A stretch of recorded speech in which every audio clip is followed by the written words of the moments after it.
ಇವತ್ತು ಗಾಯತ್ರಿ ಅಮ್ಮರ ಪುಣ್ಯಸ್ಮರಣೆ ಪ್ರಯುಕ್ತ ನಮ್ಮ ಜನಸ್ನೇಹಿ ಸ್ವರ್ಗಕ್ಕೆ ಒಂದು ದಿನ ಪ್ರಸಾದ ವ್ಯವಸ್ಥೆ ಮಾಡಿಕೊಟ್ಟಿದ್ದಾರೆ. ನಿಜವಾಗ್ಲೂ ಅವರ ಆತ್ಮಕ್ಕೆ ಶಾಂತಿ ಸಿಗಲಿ, ಹಾಗೆ ಇವರ ಕುಟುಂಬಕ್ಕೆ ಎಲ್ಲರಿಗೂ ಭಗವಂತ ಆಯುಷ್ಯ ಆರೋಗ್ಯ ಕೊಟ್ಟು ಕಾಪಾಡಲಿ ಅಂತ ಬೇಡ್ಕೋತೀನಿ.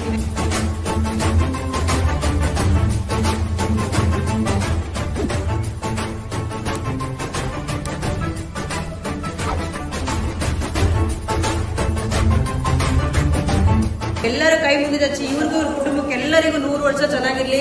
ಹಾಗೆ ಪ್ರಸಾದ ವ್ಯವಸ್ಥೆ ಮಾಡ್ಕೊಟ್ಟಿದ್ರೆ ನಿಮ್ಗೆ ತುಂಬಾ ಧನ್ಯವಾದಗಳನ್ನ ತಿಳಿಸ್ತೀವಿ ಸರ್. ಹಾಗೆ ನೆಕ್ಸ್ಟ್ ಜನ್ಮ ಅಂತಿದ್ರೆ ನಿಮ್ಮ ತಾಯಿ ನಿಮ್ಮ ಫ್ಯಾಮಿಲಿಯಲ್ಲೇ ಹುಟ್ಟಿ ಬರಲಿ ಅಂತ ಹೇಳಕ್ ಇಷ್ಟಪಡ್ತೀನಿ. ಥ್ಯಾಂಕ್ ಯು ಸರ್, ನಮ್ಮ ಆಶ್ರಮಕ್ಕೆ ಊಟದ ವ್ಯವಸ್ಥೆ ಮಾಡ್ಕೊಟ್ಟಿದ್ದಕ್ಕೆ. ಖುಷಿ ಆಯ್ತಾ? ಎಷ್ಟು ವರ್ಷದಿಂದ ಅನ್ಕೊಂಡಿದ್ರಿ ಆಶ್ರಮಕ್ಕೆ ಬರ್ಬೇಕಂತ? ಹೇಗಿದೆ ಸರ್ ನಮ್ಮ ಆಶ್ರಮ?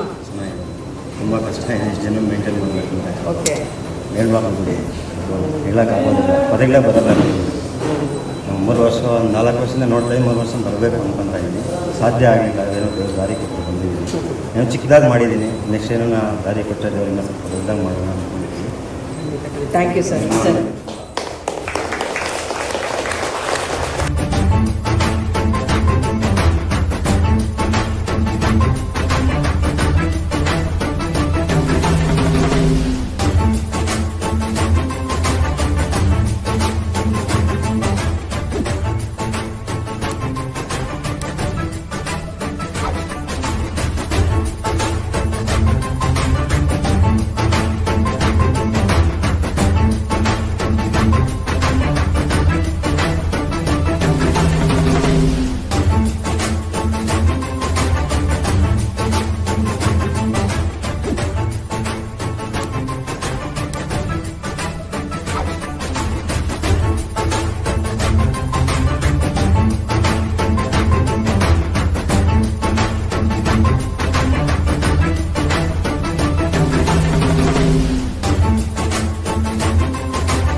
ಗಾಯತ್ರಿ ಅಮ್ಮರ ಪುಣ್ಯಸ್ಮರಣೆ ಪ್ರಯುಕ್ತ ನಮ್ಮ ಜನಸ್ನೇಹಿ ಸ್ವರ್ಗಕ್ಕೆ ಒಂದು ದಿನ ಪ್ರಸಾದ ವ್ಯವಸ್ಥೆ ಮಾಡಿಕೊಟ್ಟಿದ್ದಾರೆ. ನಿಜವಾಗ್ಲೂ ಅವರ ಆತ್ಮಕ್ಕೆ ಶಾಂತಿ ಸಿಗಲಿ, ಹಾಗೆ ಇವರ ಕುಟುಂಬಕ್ಕೆ ಎಲ್ಲರಿಗೂ ಭಗವಂತ ಆಯುಷ್ಯ ಆರೋಗ್ಯ ಕೊಟ್ಟು ಕಾಪಾಡಲಿ ಅಂತ ಬೇಡ್ಕೋತೀನಿ.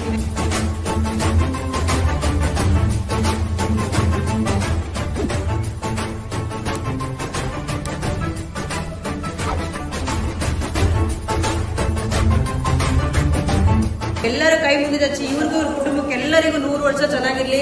ಹಾಗೆ ಪ್ರಸಾದ ವ್ಯವಸ್ಥೆ ಮಾಡ್ಕೊಟ್ಟಿದ್ರೆ ನಿಮ್ಗೆ ತುಂಬಾ ಧನ್ಯವಾದಗಳನ್ನ ತಿಳಿಸ್ತೀವಿ ಸರ್. ಹಾಗೆ ನೆಕ್ಸ್ಟ್ ಜನ್ಮ ಅಂತಿದ್ರೆ ನಿಮ್ಮ ತಾಯಿ ನಿಮ್ಮ ಫ್ಯಾಮಿಲಿಯಲ್ಲೇ ಹುಟ್ಟಿ ಬರಲಿ ಅಂತ ಹೇಳಕ್ ಇಷ್ಟಪಡ್ತೀನಿ. ಥ್ಯಾಂಕ್ ಯು ಸರ್, ನಮ್ಮ ಆಶ್ರಮಕ್ಕೆ ಊಟದ ವ್ಯವಸ್ಥೆ ಮಾಡ್ಕೊಟ್ಟಿದ್ದಕ್ಕೆ. ಖುಷಿ ಆಯ್ತಾ?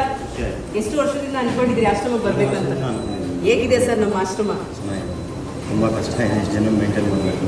ಓಕೆ, ಹೇಳ್ಬೇಕಂದ್ಬಿಡಿ ಹೇಳೋಕ್ಕಾಗೋದಿಲ್ಲ, ಪದಗಳೇ ಬರಲ್ಲ. 3 ವರ್ಷ 4 ವರ್ಷದಿಂದ ನೋಡ್ತಾ 3 ವರ್ಷ ಬರಬೇಕು ಅಂದ್ಕೊತಾ ಇದ್ದೀನಿ. ಸಾಧ್ಯ ಆಗಲಿಲ್ಲ, ಅದೇನೋ ದಾರಿ ಕೊಟ್ಟು ಬಂದಿದ್ದೀನಿ. ಏನೋ ಚಿಕ್ಕದಾಗಿ ಮಾಡಿದ್ದೀನಿ, ನೆಕ್ಸ್ಟ್ ಏನೋ ನಾ ದಾರಿ ಕೊಟ್ಟರೆ ಇನ್ನೂ ಸ್ವಲ್ಪ ದೊಡ್ಡದಾಗಿ ಮಾಡೋಣ ಅಂದ್ಕೊಂಡಿದ್ದೀನಿ. Thank you sir.